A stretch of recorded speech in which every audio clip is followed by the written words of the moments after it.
Hello दोस्तों, आप सभी का स्वागत है इस चैनल पर। तो आज आपके लिए ये रीजनिंग का क्वेश्चन लेके आया हूँ जो कि एसएससी सीपीयू एग्जाम 2022 में पूछा जा चुका है।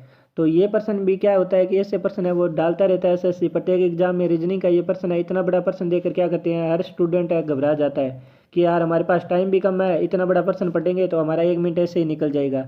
तो ऐसे प्रश्नों में घबराना नहीं है। और मैं आपको बता दूं कि ऐसे प्रश्न पढ़ने भी पूरे नहीं होते हैं, तो कितना पढ़ना जरूरी है ये भी देख लेना।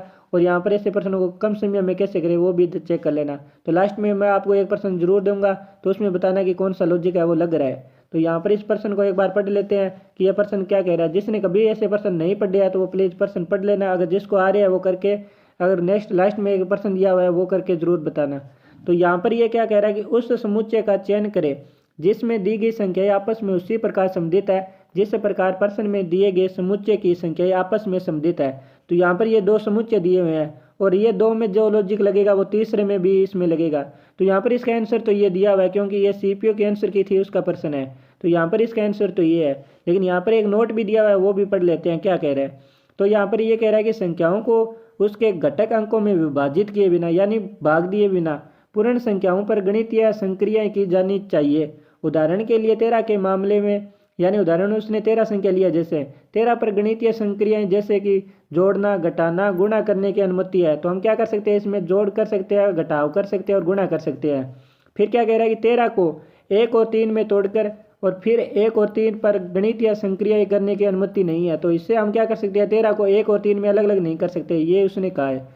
तो यहाँ पर हमें ऐसे प्रश्नों में क्या करना है, पूरा प्रश्न नहीं पढ़ना है, हमें शुरुआत में सिर्फ ये एक लाइन पढ़नी होती है कि उस समुच्चय का चयन करें जिसमें दी गई संख्या आपस में उसी प्रकार संबंधित है जिस प्रकार प्रश्न में दिए गए समुच्चय की संख्या आपस में संबंधित है।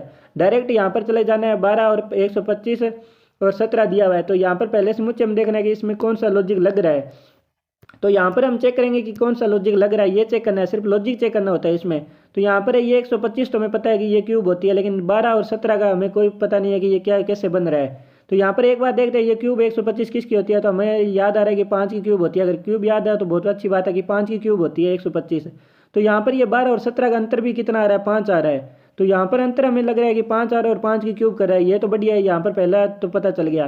फिर यहाँ पर देखना है कि 8 और 11 का अंतर कितना है, 3 है, और हम 3 का क्यूब करेंगे तो हमारे पास कितना आएगा कि 27 आएगा। तो यहाँ पर बीच में 27 भी है। अरे वाह यार, यही लॉजिक लग रहा है। तो यहाँ पर ये लॉजिक लग रहा है, तो अब हमें क्या करना है, ऑप्शन में जाना है और डायरेक्ट देखना है कि यहाँ पर कौन सा लॉजिक है वो सेम लग रहा है, यानी साइड वाली दो संख्याओं का अंतर का क्यूब करना है। तो यहाँ पर जाएंगे तो 19 और 25 का अंतर कितना आ रहा है, 6 आ रहा है। और यहाँ पर 6 का क्यूब कितना होता है ये चेक करना है। तो 6 का क्यूब कितना होता है, 216 होता है। अरे वाह, यहाँ पर भी लग रहा है। तो यहाँ पर ये आंसर हो गया। तो हमारा कि यहाँ पर कुछ टाइम नहीं लगता, 10 या 15 सेकंड लगेगी ऐसे प्रश्नों करने में। तो यहाँ पर ये प्रश्न तो कंप्लीट हो जाता है। अब मैं आपको एक ऐसा प्रश्न दे रहा हूँ कि ये एग्जाम में आया हुआ है, तो इसमें आपको बताना है कि कौन सा लॉजिक लग रहा है। जरूर कमेंट बॉक्स में बताएं कि इसमें क्या लॉजिक लग रहा है। तो देखने के लिए धन्यवाद। जो नए हैं वो लाइक सब्सक्राइब जरूर कर देना।